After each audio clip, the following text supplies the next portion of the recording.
কতগুলি টাকা পেয়েছি সরলি, আজ একটু ফুর্তি করা যাক। কত টাকা পেয়েছিস? কোথায় পেলি? পেলাম। চলে যাবি বাবু তুই একদিন। তোর জন্য যাবো তো। এক কাজ করি আয়, আজ বুঝলি একটা বড় বোতল কিনে এনে বায়োস্কোপ দেখতে যাই, চল।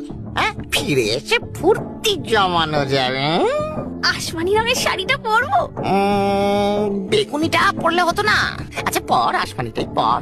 গয়লাগুলো বদলাস কিন্তু, ওই গিলটি করা পরে আবার যাস না, লোকে দেখলে হাসবে, আমার কিন্তু লজ্জা করবে। এমন দেখায় না তোকে মাইরি, সত্যি তুই যেন কার বউ। ইস, মিথ্যা বলে করলে পেরে তোকে ভালোবাসবো না।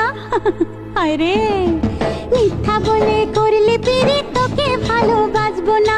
তুই যত ফুল দিস না কেনে, বকুল যদি না